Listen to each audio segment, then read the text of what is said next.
On va démarrer. On est là dans une collection de webinaires orientée sur la présentation des CMS open source. Aujourd'hui, on reçoit Ametis, donc un support, un outil qui gagne effectivement à être connu. Donc, pour ma part, je suis Grégory Bécu. Donc, je suis directeur de la vente stratégique chez Smile.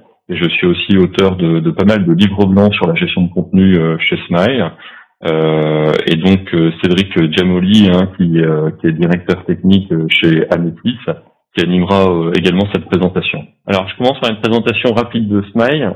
Alors, Smile, qui sommes-nous? Alors, pour ceux qui ne nous connaissent pas, aujourd'hui, Smile, c'est à peu près 800 experts de l'open source. Donc, ça fait de nous le plus gros intégrateur européen de solutions open source. J'y reviendrai juste après. Donc, on a une croissance qui est très très forte, de l'ordre de 30% par an. Donc, vous voyez, en chiffre d'affaires, on faisait à peu près 3-4 millions en 2001 et aujourd'hui, on a 45 millions et on devrait terminer l'année 2013 à 53 millions d'euros de chiffre d'affaires. Donc, Smile existe depuis 20 ans. Aujourd'hui, on a plus de 35 partenaires open source, dont Ametis, Anywhere Services. Voilà un petit peu la cartographie de Smile. Alors, Smile est présent un peu partout en Europe.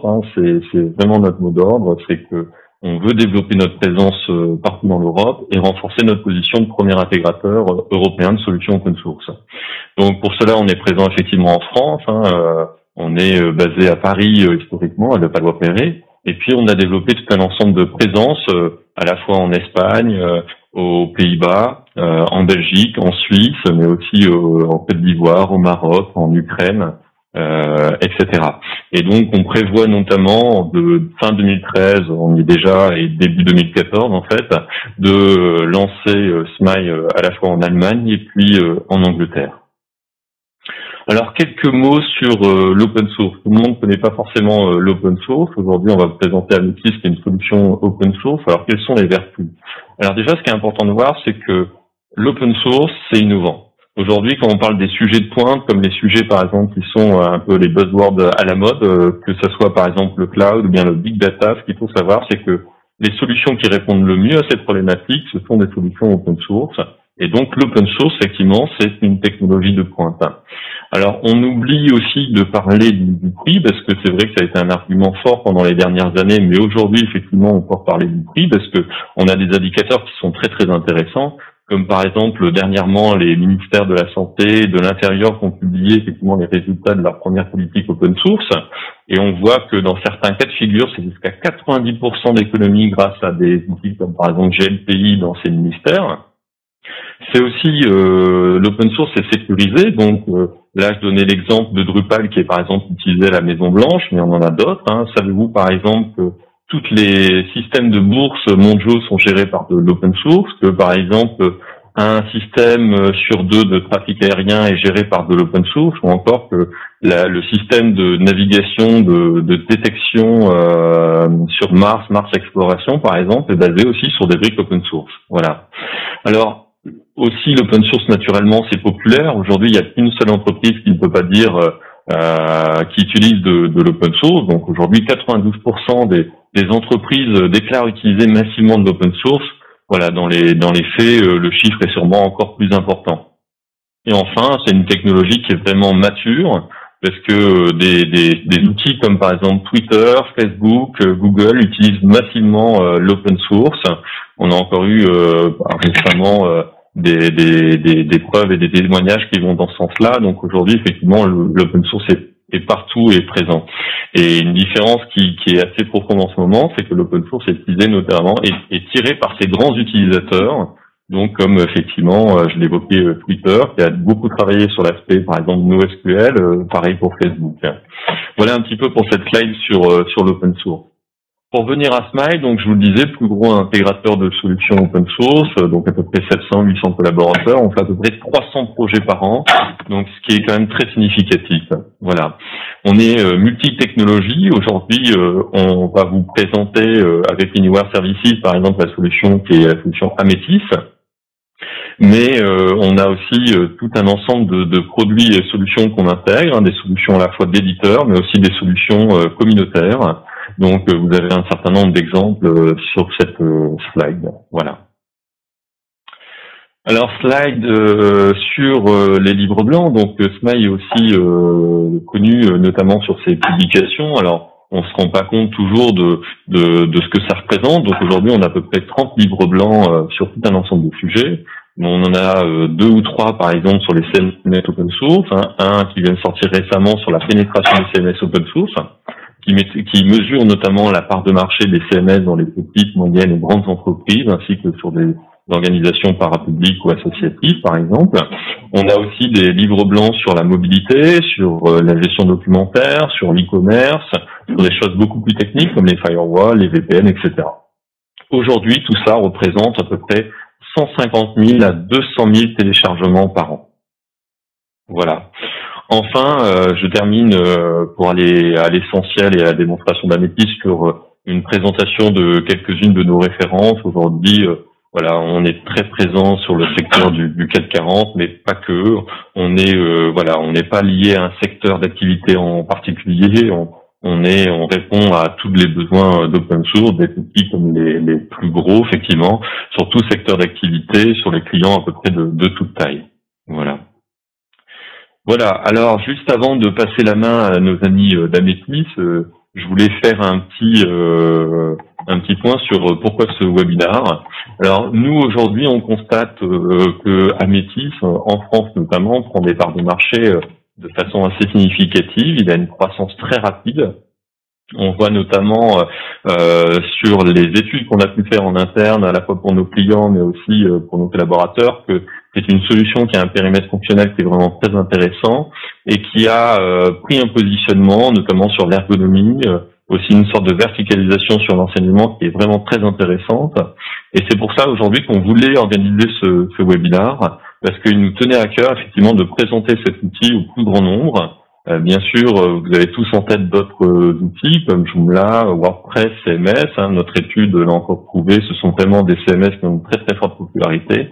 Et pourtant, effectivement, il y a d'autres CMS, comme par exemple Amétis, qui ont effectivement un périmètre fonctionnel et une assise technique qui sont vraiment très intéressantes. Et je pense que c'est vraiment très intéressant de regarder un petit peu ce que vaut le produit en détail. Voilà. Voilà pour cette introduction. Je ne parle pas plus, je reprendrai la main à la fin, effectivement, pour faire une synthèse et des points forts d'Amétis. Merci Grégory. Donc, en quelques mots, déjà, je remercie tout le monde d'être présent pour ce webinaire en collaboration avec Smile. Je remercie Grégory pour cette introduction. Et moi, je vais essayer de vous présenter Amétis.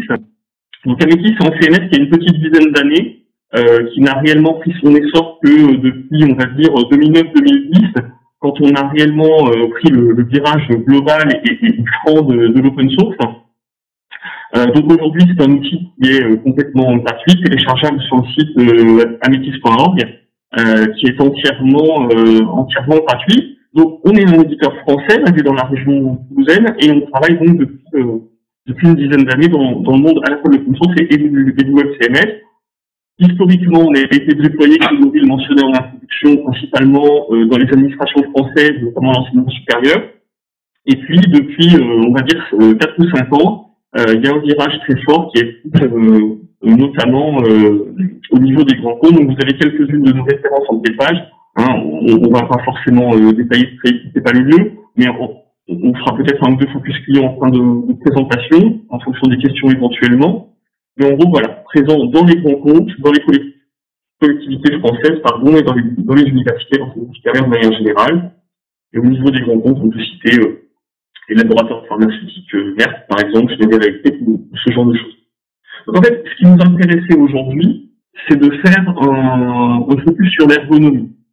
Alors évidemment, en une demi-heure de démonstration, on ne peut pas aborder les points clés d'Amétis. Je vous y reviendrai peut-être sur certains avec vos questions. On voulait insister sur l'ergonomie, parce qu'on a un parti pris au niveau d'Amétis, qui est l'insertion du CMS dans l'environnement naturel de l'utilisateur.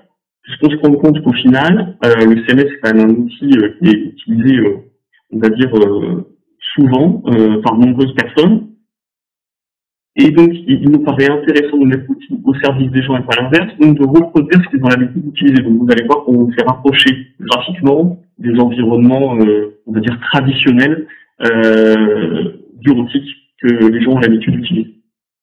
Quand on a refondu le CMS Amitié il y a 3-4 ans, on a fait des grosses réflexions sur l'ergonomie et sur le nombre de clics. Par exemple, c'était une de nos pistes de réflexion sur le nombre de clics qu'il fallait pour faire une opération, si anodine soit-elle. On s'est rendu compte, par exemple, en analysant d'autres CMS ou même de versions précédentes, qui n'étaient pas exemples de trop proches, on s'est rendu compte qu'on avait, par exemple, besoin pour une action aussi bête que je suis en train d'éditer un contenu et puis j'ai oublié de joindre une image à ce contenu, on s'est rendu compte qu'on avait besoin de 15 clics pour faire ça, par exemple.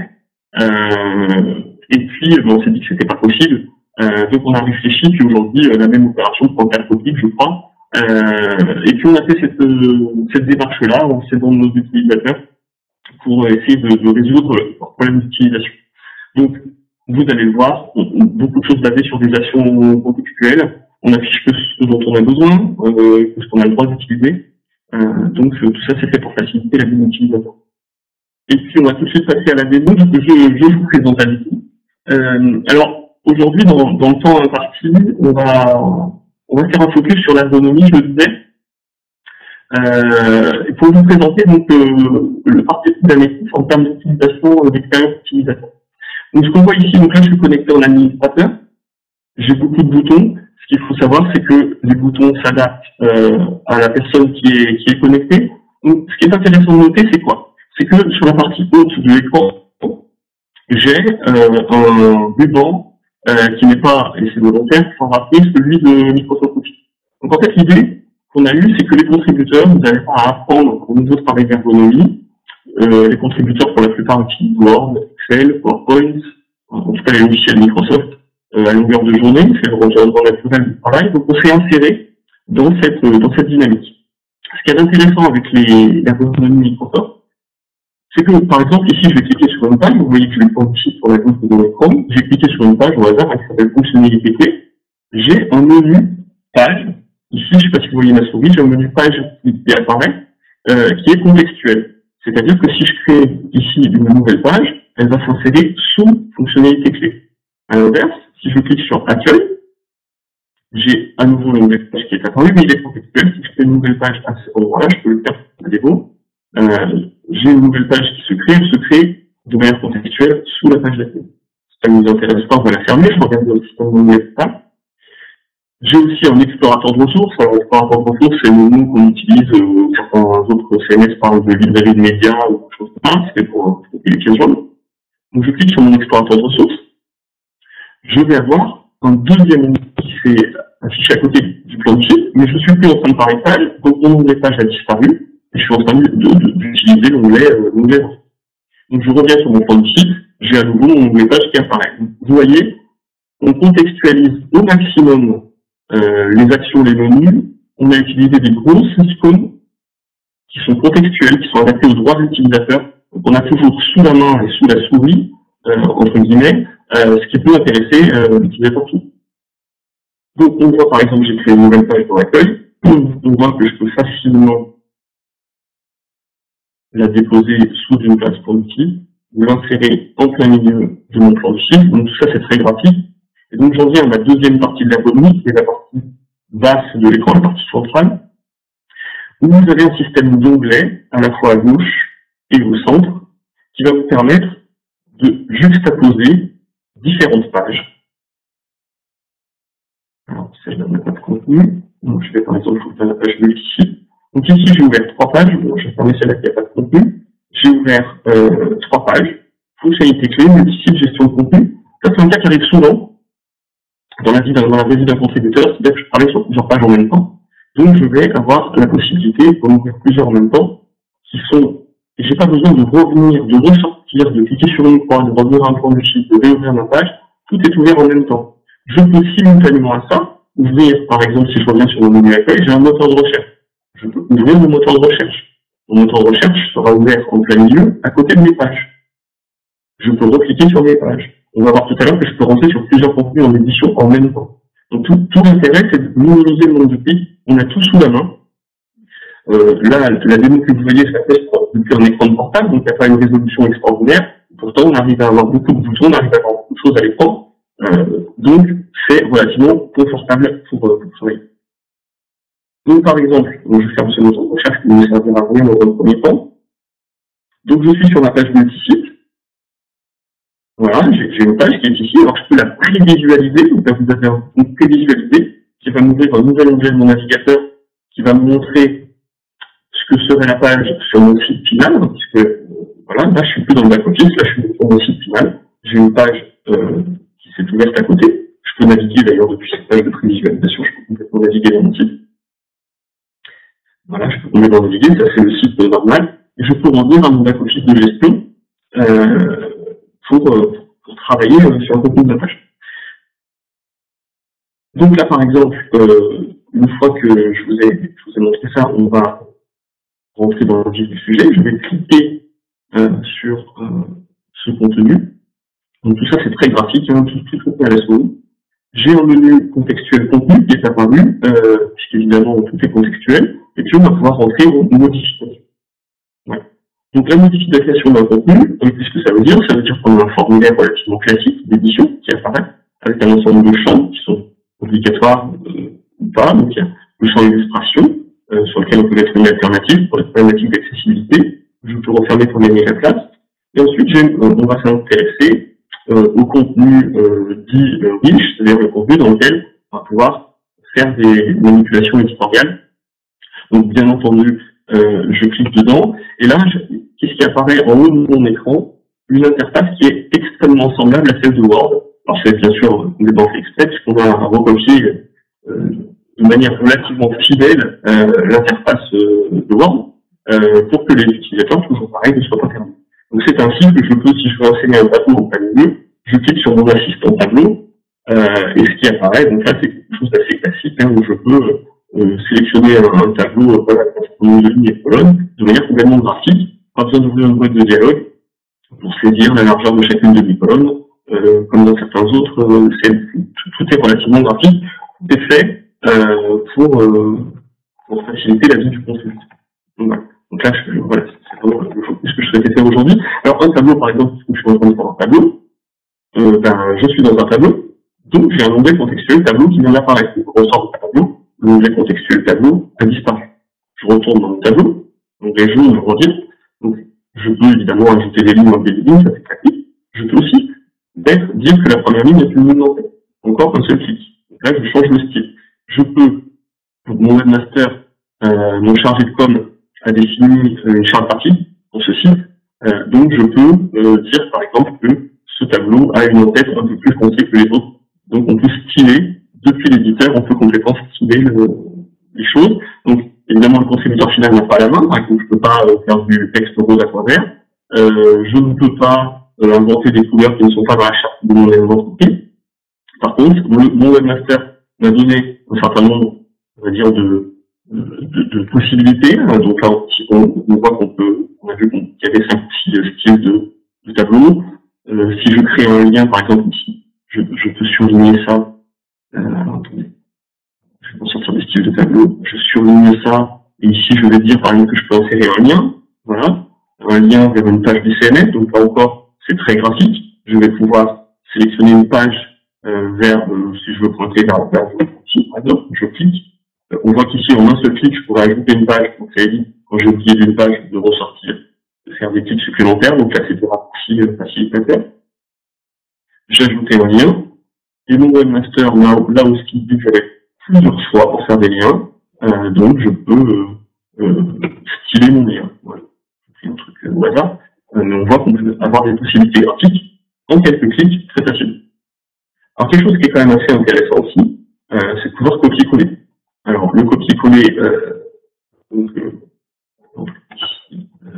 on va aller sur le site au hasard, je vais prendre le site de nuit.fr, donc on peut connecter aujourd'hui. On va prendre, copier-coller, donc ça c'est quand même quelque chose qui est très intéressant, je vais copier-coller n'importe quoi. Alors, je reviens sur ma démo, je clique en plein milieu et je vais copier-coller un bout du .fr.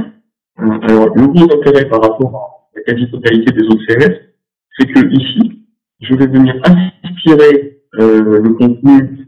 Donc là, je vais venir sur l'assaut, par exemple, donc, que j'ai copié-collé.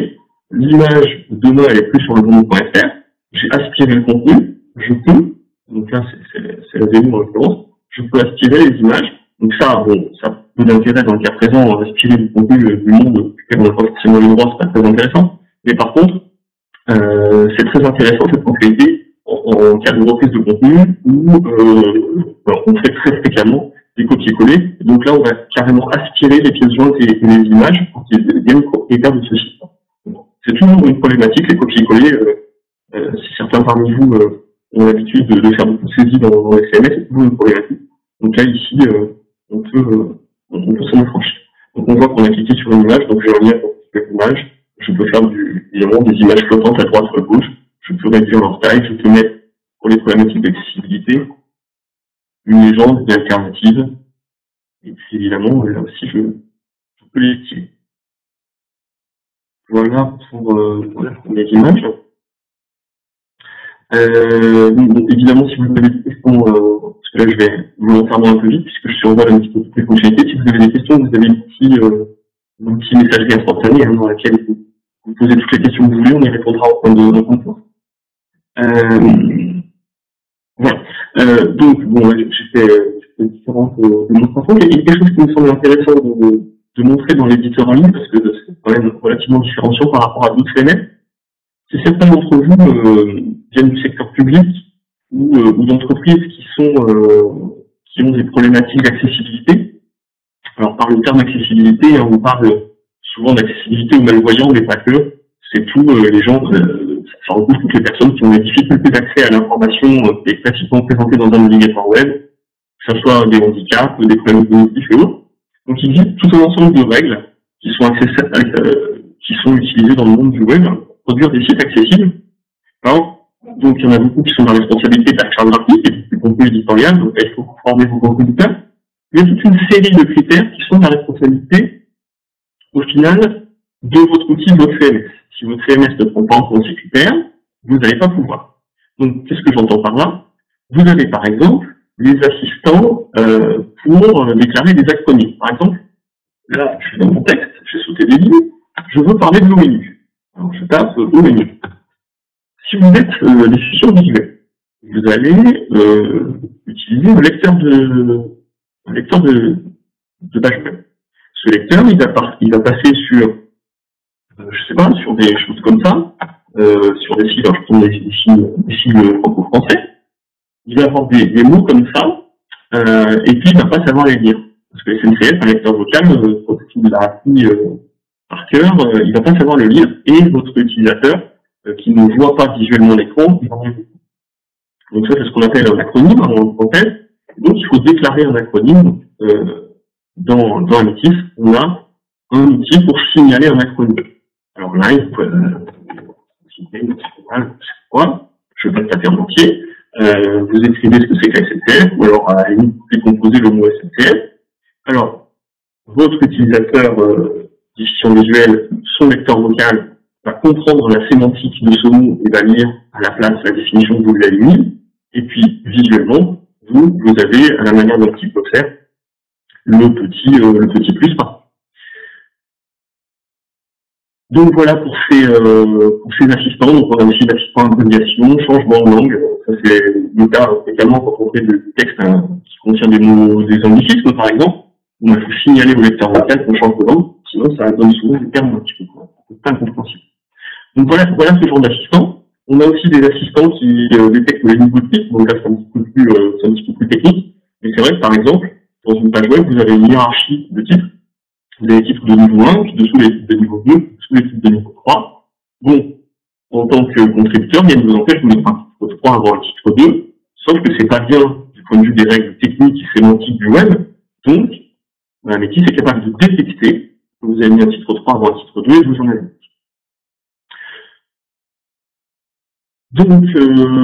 Donc voilà, nous parlons d'assistant graphique. Là, j'ai copié et collé du contenu du monde.fr.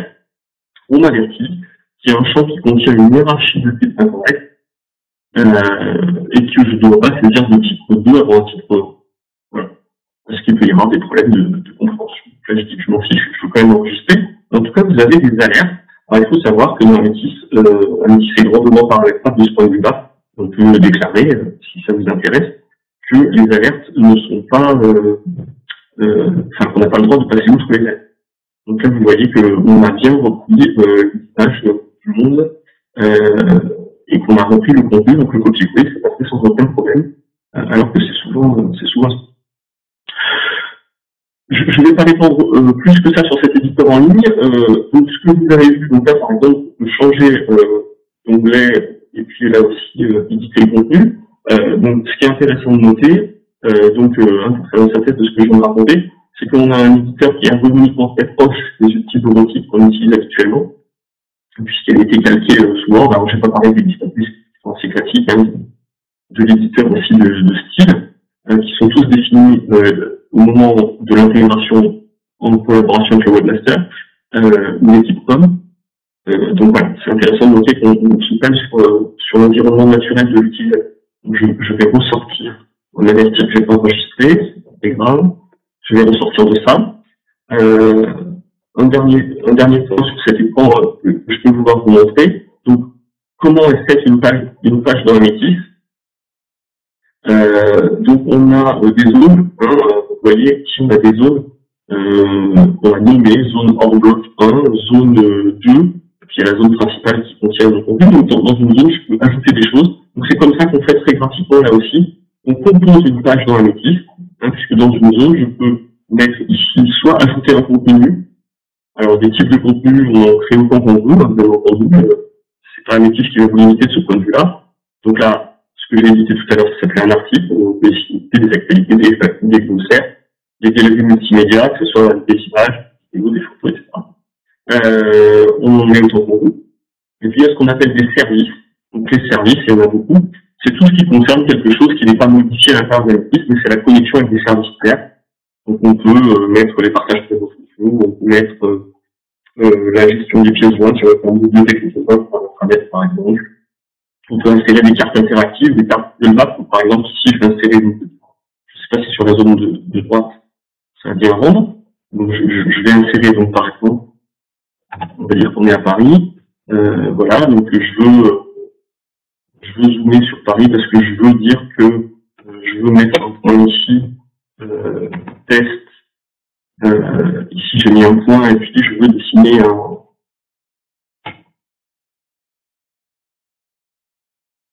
je sais pas, une forme, comme ça. Je vais appeler test 2. Bon, voilà, donc j'ai inséré mon certificat, donc je vais lui donner une carte. Vous voyez ici que j'ai deux points d'intérêt, donc je peux modifier. Si je fais OK, j'ai inséré sur ma page une carte sur le côté. Alors là, on voit dans ma carte, elle est trop petite pour s'afficher là. Donc tout simplement, je vais prendre ma carte et puis je vais la glisser à un endroit plus intéressant. Donc voilà, vous voyez, j'ai fait par drag and drop, j'ai organisé ma page très facilement. Et puis voilà, j'ai une carte interactive en quelques clics, mais je n'ai pas compté mon nombre de clics, mais c'était une avance. En quelques clics, j'ai ma carte interactive qui s'affiche. Donc ça, c'est ce qu'on appelle un service dans Amétis. Donc c'est la connexion avec des services tiers. Donc comme vous voyez ici, il y en a pas mal. Donc on a un service de gadgets, ce qu'on appelle gadgets, pour ceux qui connaissent Google ou NetVibes. Donc c'est ces petits gadgets, ces petits flux RSS qui ont été développés par des communautés qu'on peut complètement réintégrer nativement dans Amétis. Par exemple, il y a les horaires de bus, quand on fait des internets, c'est quand même intéressant d'avoir la météo du jour, que sais-je. Il y en a plein, on peut insérer des playlists YouTube, ça c'est assez classique. Donc voilà, ce qui était intéressant. Donc là, je ne rentre pas dans le détail des fonctionnalités, hein, c'est pas le but du webinaire d'aujourd'hui. Le but, c'est de vraiment faire un focus sur l'ergonomie, sur la facilité de prise en main. J'espère que vous aurez vu ce que vous souhaitiez, puis je vous invite à me poser des questions. Et puis, je crois que j'arrive au bout du temps imparti, donc je vais juste faire un dernier focus en passant sur l'application d'administration de l'Amétis, puisque là, on est dans le back-office d'un seul site. Donc, il faut savoir qu'Amétis est avant tout, est un CMS nativement multi-site, puisque il y a pas mal de gens qui s'en servent aussi pour faire des usines natives. Donc là, je vais rentrer dans l'application d'administration. Si je me rappelle du mot de passe.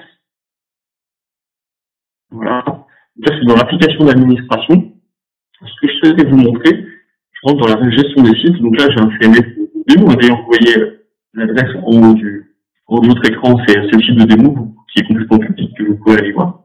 Donc, je peux créer des sites et je peux réorganiser des sites. Par exemple, mon site événementiel, je peux dire que c'est un sous-site du site de démo. Je peux créer un nouveau site. Donc, un nouveau site, c'est quoi? Il a un nom. Donc, vous voyez, il n'y a pas besoin de compétences informatiques pour mettre un nouveau site en ligne. Donc, je peux créer un site, donc je peux me faire des sites modèles et puis créer des sites par copie des sites existants. Je peux aussi faire des nouveaux sites vides. Voilà, suivant. Alors. Donc là, on va me demander la typologie de site. Est-ce que je veux faire un blog? On peut faire des wikis, des intranets, des choses comme ça. Est-ce que je peux faire est-ce que je vais choisir le type par défaut? Et puis là, on va me demander un certain nombre de paramètres. Il faut pas les détailler vraiment, ça va trop d'intérêt. On va me demander l'URL, l'adresse par laquelle il sera visible de l'extérieur. Donc, je sais pas, mon site.com, par exemple. On va me demander la charte graphique. Et puis, on va me demander les langues par lesquelles qui vont concerner mes visiteurs. Alors, évidemment, un métis est nativement multilingue. Donc, on peut dire que ce sera un site qui sera français ou espagnol. Je pense que j'ai pas oublié de paramètres obligatoires. Je fais sauver. La configuration a été sauvée correctement. Et j'ai un nouveau site. Donc, vous voyez qu'en quelques clics, je crée un site. Et je peux là encore créer des hiérarchies de sites en niveau quelconque, très facilement en quelques clics. La hiérarchie de sites, à quoi ça sert? Ça sert à partager du contenu facilement. C'est-à-dire que je peux dire, par exemple, si on imagine dans le cas d'une collectivité, par exemple une mairie qui fait un site, eh ben, elle va aussi pouvoir faire les sites de ses écoles, de ses crèches, de ses associations, qui comme des sous-sites pour pouvoir partager du contenu. Par exemple, on peut imaginer que l'actualité du club de foot local remonte en page d'accueil du site de la mairie automatiquement en cas de résultats exceptionnels. Donc ben voilà, on va pouvoir faire ce genre de choses nativement avec un outil. Donc là, j'ai parlé d'une collectivité. On l'a aussi vu dans le cadre d'une entreprise, par exemple, une entreprise qui a des filiales ou des départements pour un intranet, des départements, des services, et qui remonte des choses à son site par an, ou inversement, des actualités faites par services de communication centralisés qui descendent dans les sites enfants. Voilà. Moi, je pense que dans un premier temps, Grégory, si on est d'accord, je vais m'arrêter là pour cette démo, je vais prendre la main. Et puis ensuite, on reviendra sur le sujet en fonction des questions, peut-être. Oui, alors, ce que je te propose, c'est que tu gardes effectivement la main sur l'outil, parce que on a déjà eu un certain nombre de questions. Alors donc je propose d'enchaîner peut-être sur les questions-réponses. Simplement, il te restait une dernière slide que je ne vais pas afficher, mais c'était notamment une présentation d'une référence, celle de Merck. Est-ce que tu peux nous en dire deux mots? Oui.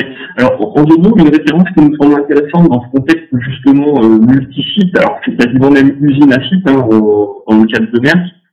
C'est une référence qui est assez intéressante. Donc, le laboratoire pharmaceutique Merck, ça doit être, si je ne m'abuse, les deuxièmes laboratoires mondiaux, qui nous ont confié sur un socle Amétis une application très ambitieuse qui couvre aujourd'hui, je crois, une quinzaine de pays ou quelque chose comme ça, à cheval sur l'Europe et le Canada, pour fournir un service à tous les médecins qui le souhaitent, pour que les médecins puissent en quelques clics, en 5 minutes, faire leur site web. Donc aujourd'hui, ça motorise un peu plus de 60 000 sites dans le monde, dont 30 000, donc la France était pionnière sur ce sujet-là, donc 30 000 rien qu'en France.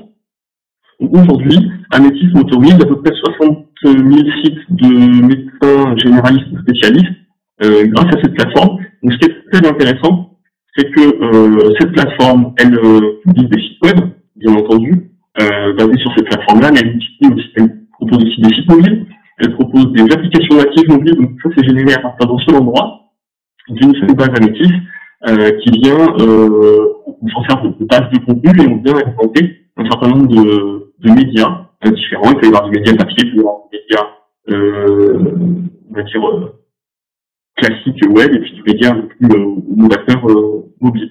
Voilà, les médecins peuvent s'en servir aussi pour imprimer des conseils à leurs patients en basant sur du contenu qu'ils auraient dans leur site web. C'est une plateforme qui est assez intéressante.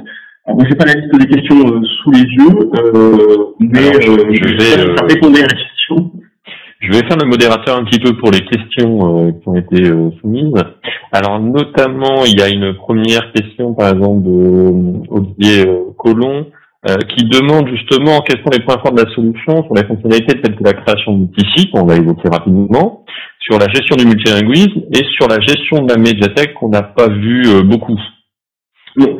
Alors, donc sur la gestion du multisite, donc cette personne peut reposer des questions si je n'ai pas été assez clair, mais donc là pour l'instant j'ai montré des choses. Sur la gestion du multilinguisme, donc là on voit par exemple toujours dans la même IHL, donc là je pense que je partage toujours à l'écran, là par exemple dans mon site de démo sur lequel j'étais tout à l'heure, bon j'ai déclaré qu'il y avait deux langues, la langue française et la langue anglaise, donc je peux basculer d'un plan du site à l'autre. Et en fait, il existe, alors je crois que j'ai un petit outil pour les montrer, voilà, une petite page traduite qui montre, donc en fait dans un métier, il y a une fonctionnalité de mise en relation d'une page dans une langue avec une page dans une autre langue pour vous permettre de faire le lien entre les deux, sachant qu'Amétis n'impose pas que la hiérarchie des pages ou des contenus soit la même dans toutes les langues. Ça, vous avez la liberté que vous souhaitez, parce que c'est vrai qu'en général, tout n'est pas traduit stricto sensu, c'est-à-dire qu'il y a quand même souvent des pages qui ne concernent qu'une seule langue. Donc tout n'est pas, on est pas obligé de tout traduire, on peut le faire. On peut surtout faire des liens entre les langues pour faciliter la vie ensuite des traducteurs. Pour qu'on puisse ensuite présenter des choses un petit peu de mieux aux traducteurs. Donc ça c'est pour la partie multilingue. La deuxième partie de la question concernant la bibliothèque de médias, donc ce que nous on appelle l'explorateur de recours. Donc ici on a donc je l'ai ouvert ici dans ce petit onglet que vous voyez sur la gauche. Donc on a des ressources qui sont locales ainsi, puisqu'on est dans un environnement nativement multisite. On a aussi, vous le voyez, des ressources qui sont communes à tous les sites que je pourrais utiliser. Donc il y a évidemment des droits de lecture, écriture. Ici, si je passe ma souris dessus, je vois un aperçu. Donc là, je suis dans l'outil de gestion de mes pièces jointes. Donc je peux ajouter une pièce jointe, ajouter un répertoire, c'est applicatif. Et puis ensuite, je peux m'en servir dans une page. Donc là, je peux prendre la démo. Si je repasse, par exemple, sur les pages que je manipulais tout à l'heure, je crois qu'il y en a une. Sinon, je vais le faire. Je sais pas si sur la page galerie multimédia. Voilà, sur la galerie photo. On peut insérer, voilà, sous la forme d'une galerie photo, des images qui sont présentes dans l'explorateur de ressources. Donc, et puis on a ensuite toute une bibliothèque on va dire de widgets graphiques. Alors je pourrais même le montrer là, je pense. Si je clique là-dessus et que je clique sur une vue, donc on peut passer d'une vue, il n'y en a pas d'autre. Bon, c'est pas grave. Voilà, il y a d'autres façons de commenter des photos. Il y a des photos qui bougent comme ça. Il y a des photos, enfin voilà, il y a des diaporamas, c'est assez classique. Voilà. Alors, je propose de passer à une autre question parce qu'il y en a pas mal, donc on va essayer d'en traiter un maximum et puis d'aller vite sur des points. Donc là, on a vu un peu la médiathèque et puis l'aspect multisite et multilinguisme. Alors justement, il y a une question concernant la performance d'Olivier Roland. Combien de contributeurs peut travailler en même temps sur l'espace de gestion? Est-ce qu'on rencontre pas des problèmes de performance? Est-ce qu'il y a des limites dans le nombre de contributeurs? C'est des choses qu'on peut rencontrer sur d'autres solutions. Alors, comment se positionne Amétis sur ça? Alors, l'exemple de Merck que je donnais tout à l'heure est un bon acteur. On travaille aussi beaucoup avec sur des applications de gestion pour la direction du journal officiel, à Paris aussi, donc on a beaucoup de contributeurs simultanés. On monte je crois que c'est des choses où on a à la direction du journal officiel 500 contributeurs simultanés pour donner un ordre de grandeur. Alors chez Merck, il y en a beaucoup plus, mais il faut avoir l'honnêteté de reconnaître que les médecins ils modifient des milliers de contributeurs simultanés, ils modifient que très peu de choses à la fois, donc pas vraiment, en termes de performance, le back-office souffre pas trop de la volumétrie de médecins chez Merck. Ce qu'il faut savoir avec Amétis, c'est que l'architecture d'Amétis, donc on sépare bien le back-office du front-office, ces deux applications qui sont séparées, qui peuvent cohabiter sur des serveurs différents, sur des infrastructures différentes au niveau du SI. On peut faire des clusters, pour parler technique, de front-office, mais aussi des clusters de back-office, donc c'est vraiment très séparé. Donc on peut arriver à isoler les performances du front-office de celles du back-office. Ça permet par exemple, quand il y a un gros pic de charge côté front-office, il y a un gros afflux de visiteurs parce qu'il y a une news très importante qui est en ligne, de ne pas impacter la partie back-office et inversement. Alors après, c'est vrai que cette question de la performance, On nous la pose souvent parce que comme on a une IHM, un côté back-office qui est très riche, les gens se disent que c'est très gourmand et que ça met à mal le serveur. En fait, ce qu'il faut savoir, c'est que tout ce qui se passe, c'est côté client. Hein. Tout l'IHM que vous voyez, il n'y a rien qui est côté serveur. Il y a des appels, évidemment, des synchronisations avec le serveur, mais tout est exécuté dans le navigateur. Donc l'IHM est riche, etc. Il y a beaucoup de choses, mais ça ne grève pas les performances du serveur. Donc pour répondre avec des chiffres, on a rencontré des contributeurs jusqu'à 4 ou 500, on sait que ça tient sans problème sur une configuration de certains plus costauds, mais sans plus non plus. Je ne saurais pas vous dire que ça tient 100 000 utilisateurs simultanés en contribution. En tout cas, c'est une organisation en cluster, donc on peut imaginer que c'est scalable. D'accord. Ouais, voilà. Alors, je continue. Donc, il y a un certain nombre de questions. Je vais balayer des questions plus techniques. Hein. D'ailleurs, si vous voulez poser des questions, n'hésitez pas à utiliser la messagerie instantanée. Vous pouvez écrire effectivement vos messages à destination des co-animateurs. Alors, je prends une question rapide de Olivier Anglard. Est-ce qu'il existe un plugin Google Analytics pour récupérer les statistiques de fréquentation du site? Oui, rapidement. Tout à fait. Ça, c'est comme on dit dans les touches. D'accord. Donc là, c'est un tag, c'est-à-dire que c'est l'intégration du tag, mais il n'y a pas une représentation graphique qui est disponible dans Analytics des statistiques. Non, on n'a pas de représentation graphique des statistiques globales de Google Analytics. On a développé un plugin dans le cadre des lettres d'information, des newsletters, pour faire des statistiques un peu plus fines sur l'envoi des newsletters, sur le nombre de lectures, etc. On arrive à récupérer dans Analytics. On n'a pas aujourd'hui récupéré la totalité des infos de Google Analytics. On n'a pas les enfin voilà. On n'a pas eu cette demande aujourd'hui. J'ai une autre question de Julien B. Est-ce qu'il y a une présentation des nouveautés de la version 3.5? Quelles sont-elles très rapidement? Est-ce qu'il y a un support de présentation spécifique à la version 3.5? Alors, il y a, à chaque fois qu'on sort une nouvelle version, donc la 3.5 est sortie il y a déjà un petit moment, la 3.6 va sortir avant la fin de l'année. À l'époque, il y a forcément eu des news sur le site analytics.org. Est-ce que c'est encore disponible aujourd'hui? Je suppose que oui. Pour faire bref, les nouveautés de la 3.5, c'était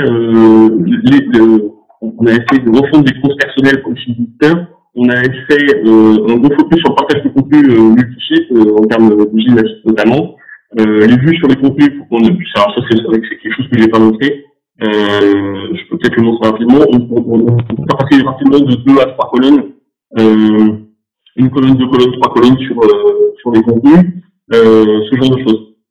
Donc voilà les nouveautés de la 3.5. C'est savoir pour la 3.6 qui va sortir en fin d'année, début d'année 2014, on va rajouter un module d'atelier chart graphique qui va permettre, et ça c'est très intéressant pour dans un cadre corporate de maîtrise de sa charte graphique, de faire par exemple des moteurs de blog corporate, donc à l'échelle d'une collectivité, d'une administration, d'une entreprise, pour maîtriser la charte graphique tout en donnant à ses contributeurs la possibilité de modifier quelques éléments, par exemple un logo, par exemple une couleur de fond ou la couleur des menus, mais sans toucher à l'allure standard de la page. On a cet atelier complètement graphique, toujours sans rien connaître à l'informatique ni au HTML, qui va voir le jour. Donc ça, ce sera en version 3.6 qui sera les jours prochainement. D'accord. Donc on retient en tout cas que la version 3.6 c'est pour cette fin d'année, donc voilà. ça approche. Hein. J'ai une question de Frédéric Close qui me demande comment se fait la création d'un nouveau type de contenu. Alors ça, on sait que c'est important, effectivement, de pouvoir créer des types de contenu. Est-ce que ça se fait via l'interface, via du paramétrage? Comment ça fonctionne rapidement?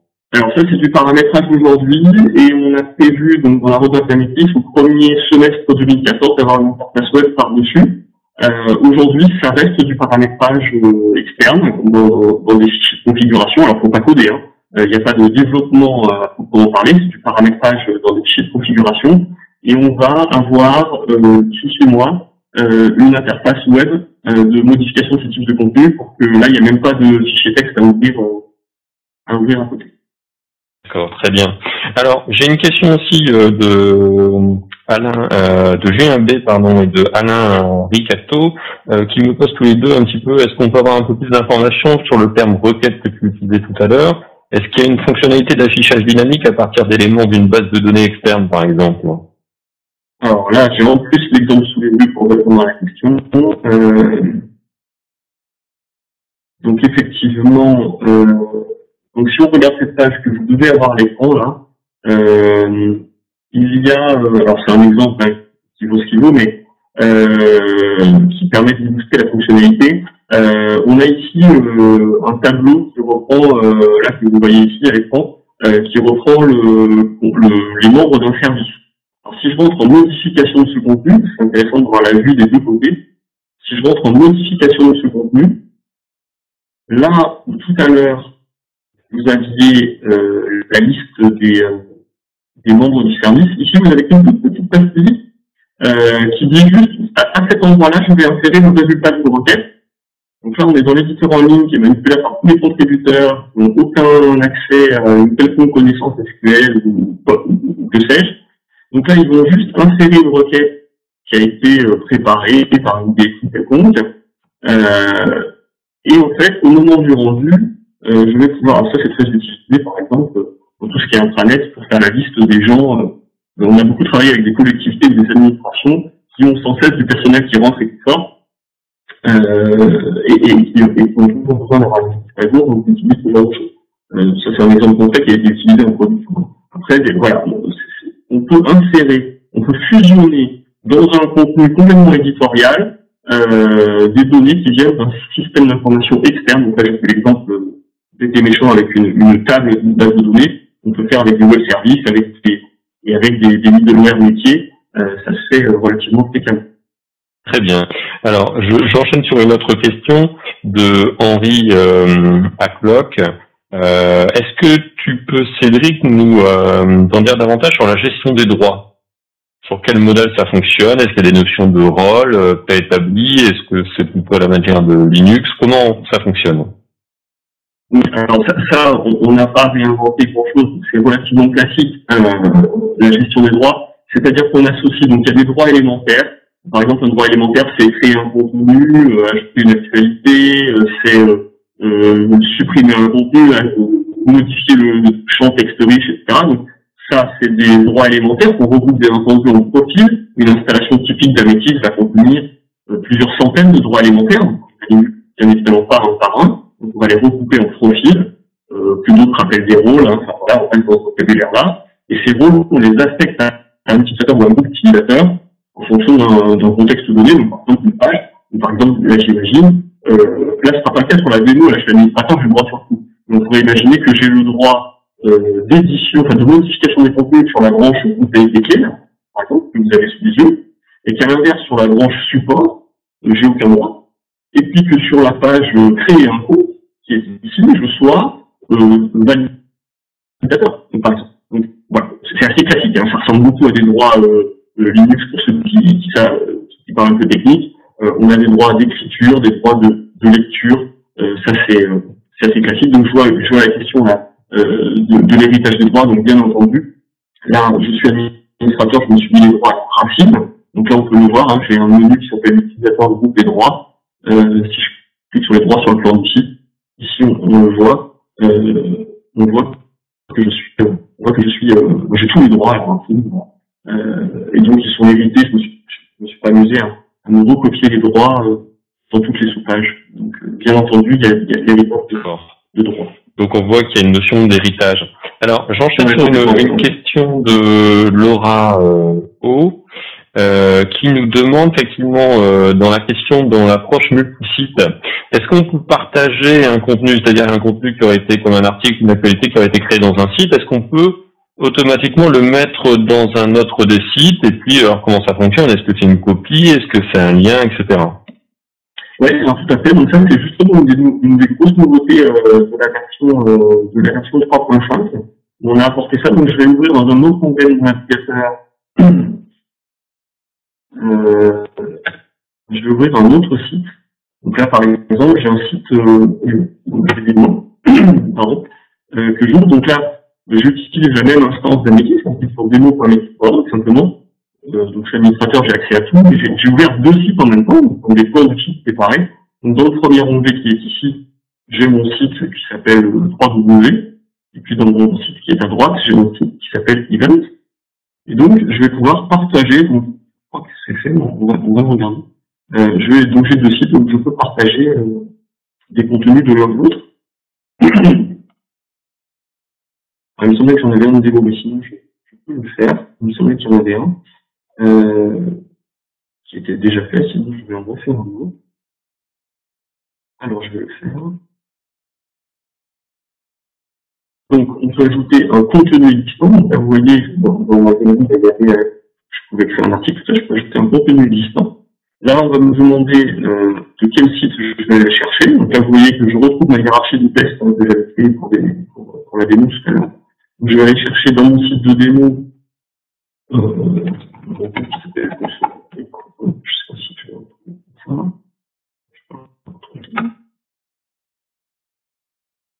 Peu importe, je vais prendre n'importe quoi. Bienvenue sur le site de démonstration d'habitude. Je prends n'importe quoi. Voilà, je fais OK.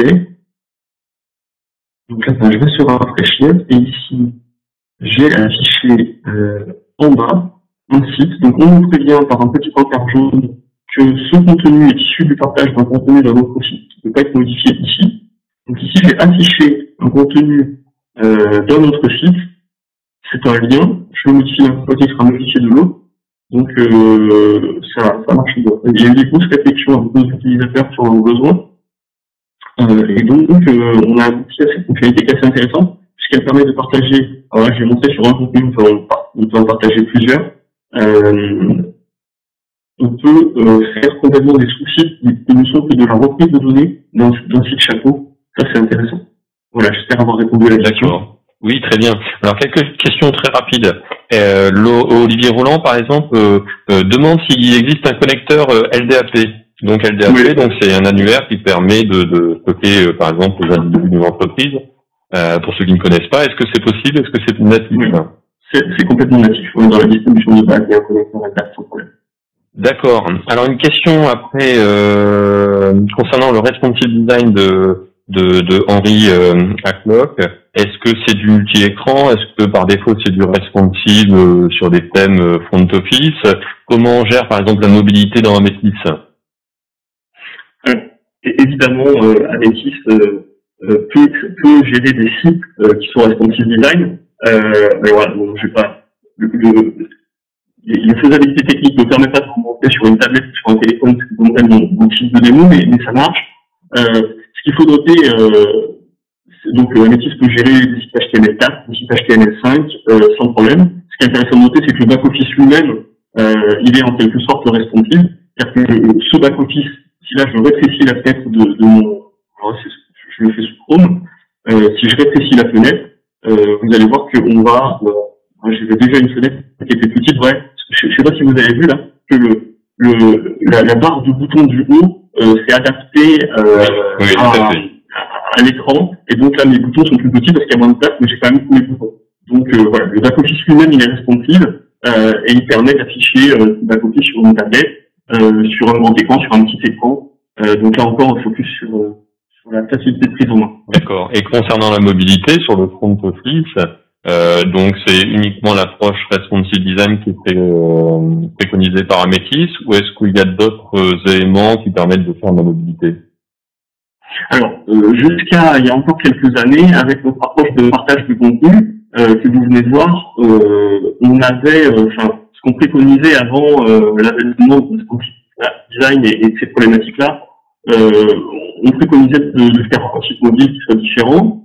Après, ce qu'on se rendait compte à l'usage, c'était que c'est quand même difficile à maintenir d'avoir deux sites. Reste néanmoins qu'il y a des gens encore aujourd'hui qui préfèrent ça.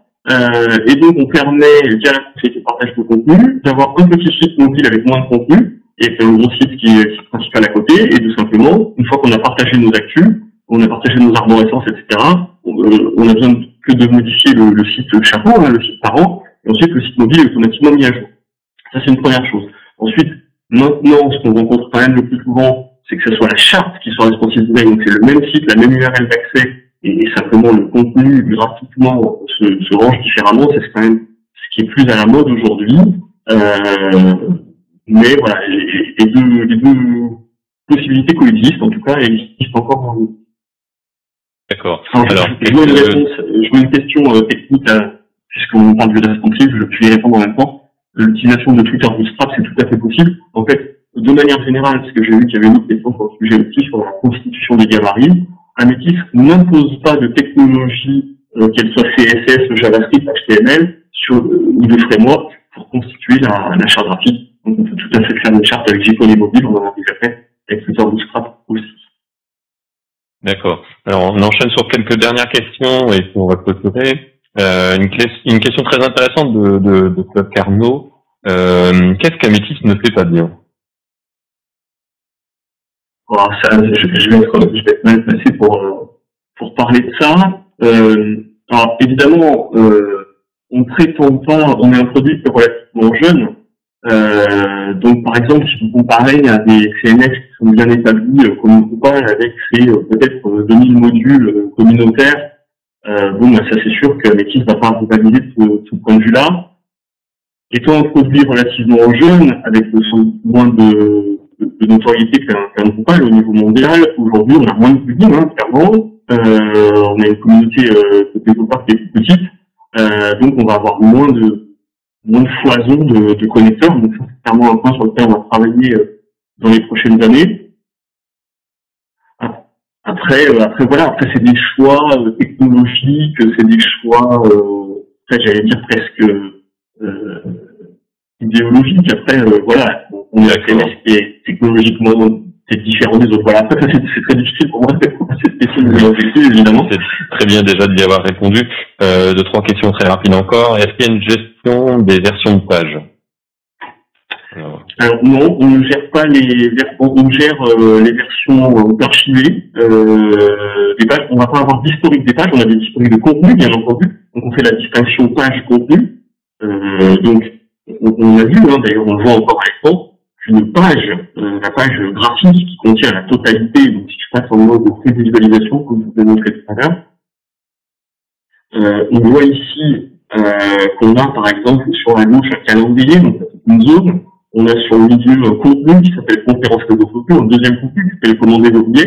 Donc ça, c'est des contenus. Alors les contenus sont chacun, à ma démo, sont chacun historisés. Donc par exemple, si je clique pour conférence réseaux sociaux ici, j'ai accès à un bouton sous ma souris qui s'appelle historique. Là, je vais pouvoir voir tout le cycle de vie de mon contenu. Donc il a eu 4 versions dans sa vie, ce contenu, 1, 2, 3, 4. Création, édition, il a été validé, il a été remodifié, revalidé, etc. Donc on a une vraie historisation des contenus. Après, on n'a pas d'historisation de la page qui contient les contenus, parce que ça n'a pas de sens dans l'architecture d'Améthys. On préfère travailler sur les contenus plutôt que, parce que finalement un contenu peut se retrouver à 50 endroits sur un même site, donc ça n'aurait pas forcément le sens de parler de l'historique de la page. Néanmoins, on a des historiques de sites complets qu'on peut archiver et ressortir pour les contenu. D'accord. Je l'avais pas précisé, mais cette question, c'était une question de Jean-Philippe Gazin. Voilà. Une question sur l'usine à site rapidement. C'est Olivier Anglard qui pose ça. C'est tout à l'heure, on a fait la notion d'usine à site. Est-ce que c'est usine à site, mais sur un seul serveur, sur une seule architecture, ou est-ce que comment il y a une autre question qui est liée à ça.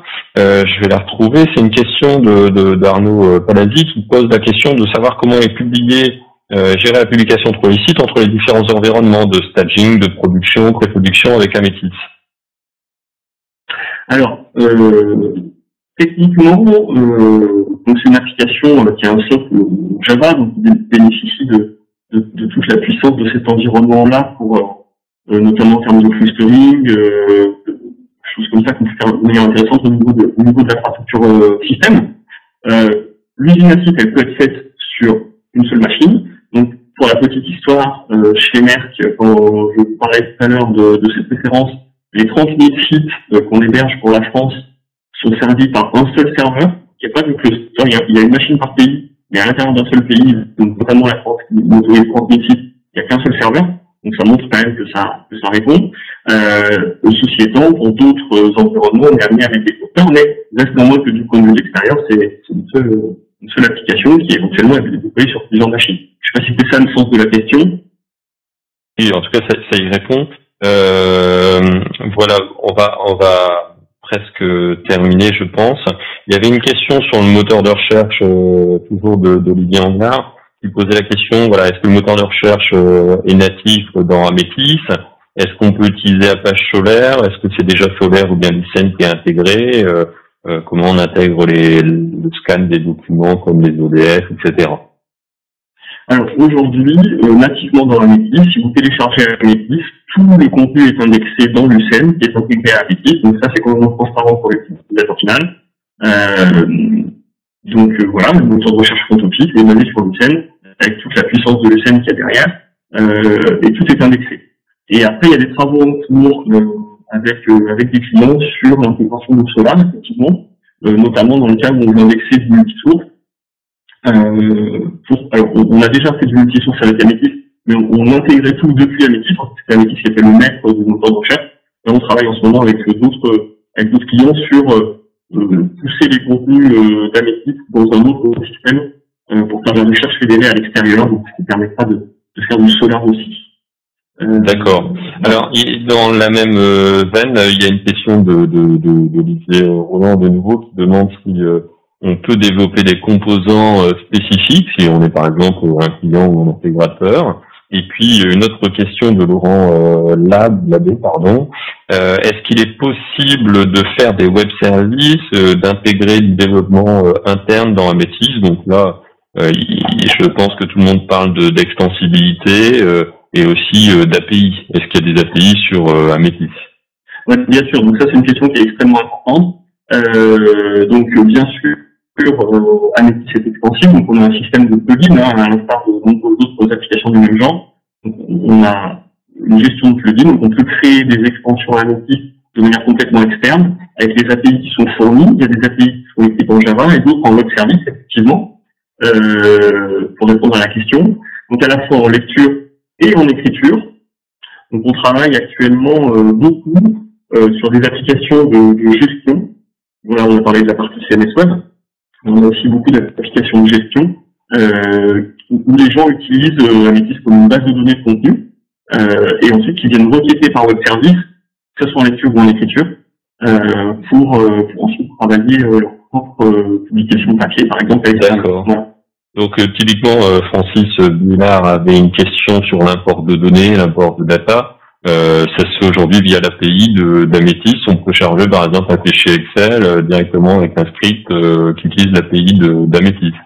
Alors, tout à fait. On peut complètement développer ça. Il se trouve que dans Amétis, il y a déjà nativement des choses qui existent pour importer. Pour la prise de contenu, c'est important. On a développé un plugin pour récupérer des contenus au format Word, par exemple.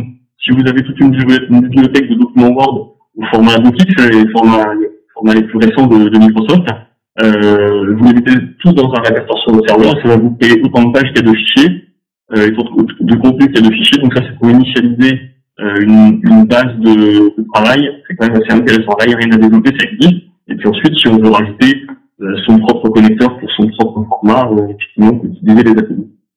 D'accord.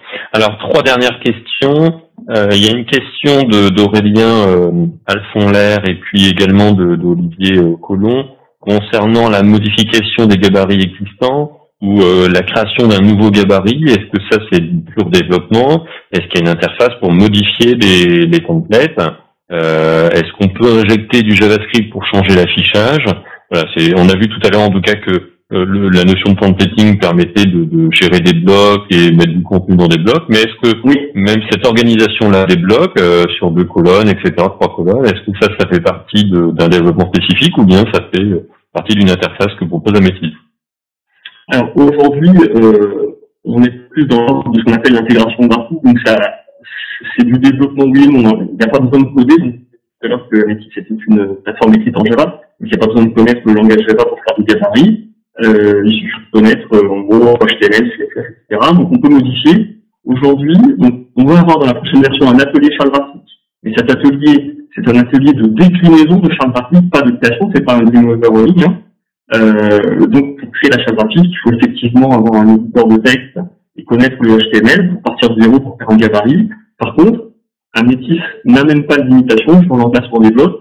Si vous regardez la liste des sites web que je vous ai montré en référence tout à l'heure, que ce soit des universités ou des grands comptes ou des administrations, pour ceux qui sont libres sur Internet, vous verrez que les gabaritages n'ont pas grand-chose à voir les uns avec les autres. Amétis n'apporte pas de limitation à ce niveau-là. Par contre, voilà, c'est pas du pur graphique pour composer sa page. Ça me paraît assez compliqué de faire ça. Le seul atelier qu'on va amener dans la prochaine version va permettre de décliner des gabarits qui existent déjà.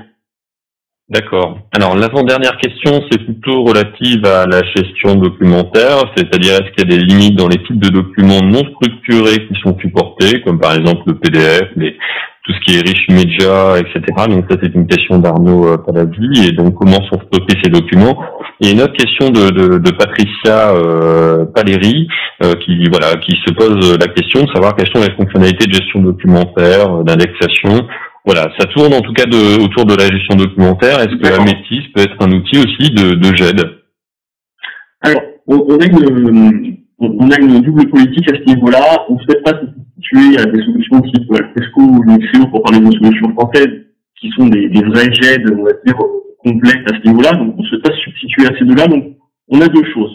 La première chose, c'est si dans votre entreprise ou votre service, il n'y a pas de GED, vous pouvez utiliser donc, ce que je vous ai montré, qui s'appelle l'explorateur de ressources, qui va vous permettre finalement de créer, je reviens sur le site qui a des ressources, celui-là, vous allez pouvoir gérer vos fichiers et vos dossiers en leur mettant des droits. Ils sont indexés, bien entendu, donc il n'y a pas forcément de limite quant au format qu'on gère. Par contre, on indexera que les formats qu'on connaît. Qu'est-ce qui est connu, c'est moi, je n'ai pas aujourd'hui rencontré de format qui n'était pas indexable, mais tout ce qui est à la fois Microsoft Office, OpenOffice, LibreOffice, tout ce qui est PDF, texte, HTML, XML, Excel, ce qu'on veut, même les zips, on les dézipe pour indexer ce qu'il y a à l'intérieur. Donc, on arrive on extrait les métadonnées des images, donc ça va très loin en termes d'indexation. Voilà, a priori, tout est supporté. En tout cas, même les types qu'on pourrait ne pas savoir indexer, rien n'empêche de les insérer quand même dans la bibliothèque de ressources et de les utiliser comme lien des contenus. Voilà, donc ça c'est notre fonctionnalité, on va dire, native. Et puis après, quand il y a des gens qui souhaitent, et on rencontre souvent des gens qui ont déjà un Alfresco, par exemple, dans leur entreprise, et qui souhaitent aller plus loin et gérer leurs documents dans Alfresco, mais les publier à Amétis, on se connecte avec Alfresco, on peut se connecter avec Nexeo aussi. Donc on a des connecteurs qui existent vers ces deux plateformes et qui permettent de bénéficier d'un côté de la puissance de la GED, et puis de l'autre côté de la puissance d'Amétis pour la mettre en ligne. Donc ça c'est très utile quand on veut faire des espaces partagés, des espaces collaboratifs dans des intranets par exemple. Ok, très bien. On arrive donc sur la fin de dernière question, et puis je ferai la conclusion. Henri Acloc pose la question de savoir s'il y a une communauté qui est très présente sur Amétis.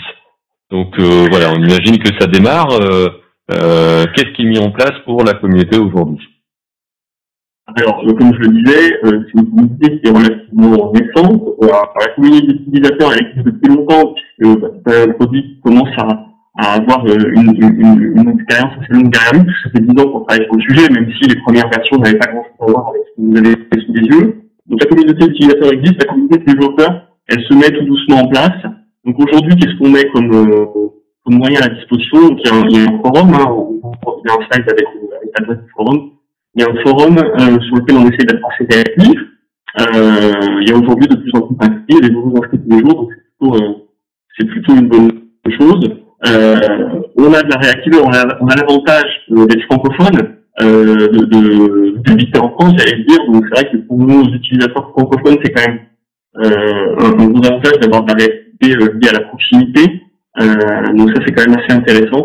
Voilà, on essaie d'avoir un support réactif pour favoriser la montée en puissance de cette communauté.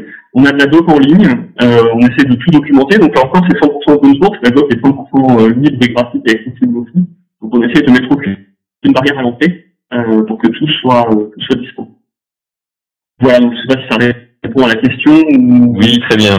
Alors voilà, je vais conclure parce que le temps file, hein, donc en tout cas, pour tous ceux qui veulent en savoir plus, donc rendez-vous sur le site de Smile, smile.fr, ou bien sur le site d'Amétis, donc ametis.org, donc www.ametis.org.